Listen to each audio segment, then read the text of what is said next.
दिल्ली के शाही ईदगाह के मामले की, जिस पर कोर्ट की सुनवाई के बाद से ही विवाद गरमाया हुआ है और कोर्ट के आदेश के बावजूद जुम्मे की नमाज के चलते वह कार्य रोक दिया गया। इसी पर चलिए हमारी ये खास रिपोर्ट पहले देख लीजिए, फिर आपको विस्तार से इस पर चर्चा करेंगे। ये इसकी गंभीरता को भी समझिएगा रिपोर्ट की। झांसी की रानी से इन जिहादियों को क्या दिक्कत? दिल्ली में ईदगाह पर किसने फैलाई अफवाह? ईदगाह पार्क में लक्ष्मीबाई की मूर्ति का दुश्मन कौन? झांसी की रानी के खिलाफ जिहादी क्यों है नाराज? खूब लड़ी मर्दानी वो तो झांसी वाली रानी थी, बुंदेले हर बोलो के मुख हमने सुनी कहानी थी। ये पंक्तियां बोली तो बुंदेलों ने थी, लेकिन अगर ईदगाह वाले लोग इस बात को समझना नहीं चाहते तो सुन लो कान खोलकर, तुम लोग आजादी के दुश्मन हो, क्योंकि स्वतंत्रता सिर्फ एक व्यक्ति या एक समाज की नहीं है। स्वतंत्रता हमारी है, हिंदुस्तान की है।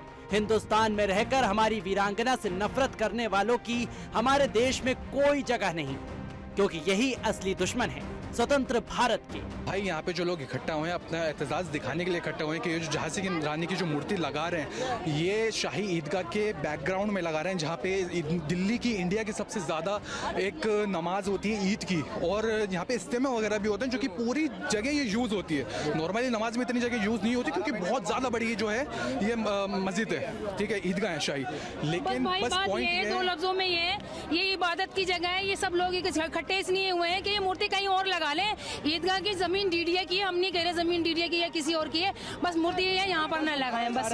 उससे दिक्कत ये है हमारी इबादत नहीं होती है किसी भी मूर्ति किसी भी फोटो के आगे पीछे, चाहे आगे हो चाहे पीछे हो, चाहे साइड में हो, चाहे भगवान की हो, चाहे किसी इंसान की हो या फिर किसी पक्षी की हो, किसी की भी हो, वो चीज हमारे अंदर हमारे नमाज के आसपास नहीं हो सकती है। दिल्ली के ईदगाह में खुलेआम रानी लक्ष्मीबाई का विरोध करने वालों को माफ नहीं किया जाएगा। बहरहाल शाही ईदगाह की जमीन पर अतिक्रमण को लेकर फैलाई जा रही अफवाह को लेकर बन रहे हालातों को पुलिस ने वक्त रहते संभाल लिया। मामले में सुनवाई के दौरान कोर्ट ने ईदगाह समिति की निंदा की। फिलहाल कोर्ट ने शाही ईदगाह पार्क में झांसी की रानी की मूर्ति लगाने पर कोई रोक नहीं लगाई है, लेकिन आखिर में कब तक ये देश के दुश्मन स्वतंत्रता सेनानियों का विरोध करते रहेंगे? हिंदुस्तान में रहकर आजादी के वीरों से नफरत करने वाले ही असली कट्टरवादी हैं, लेकिन रानी लक्ष्मीबाई की मूर्ति का विरोध करने वाले कहीं जिहादी तो नहीं? जरा ध्यान दीजिए, कहीं आपके बगल में बैठा इंसान राष्ट्रवाद का दुश्मन तो नहीं? Bureau report, Sudarshan news. जमीन है वो चली गई, यहाँ हमारा बचपन गुजरा, छोटे से बड़े खेलते हुए इसी में ही हम बड़े हो गए। हमारे बड़ों का ही बचपन इसी में गुजरा। अब अचानक ये जगह जा रही है ना हाथ से, और जगह हमारे से छीनी जा रही है, तो इस पे हमें ही नहीं जितने भी लोग खड़े हुए सबको दुख हो रही है, सबकी आंखें नम है। इसीलिए खड़े हुए कि ईदगाह की जो जमीन है वो चली गई, यहाँ हमारा बचपन गुजरा, छोटे से बड़े खेलते हुए इसी में ही हम बड़े हो गए। हमारे बड़ों का ही बचपन इसी में गुजरा। अब अचानक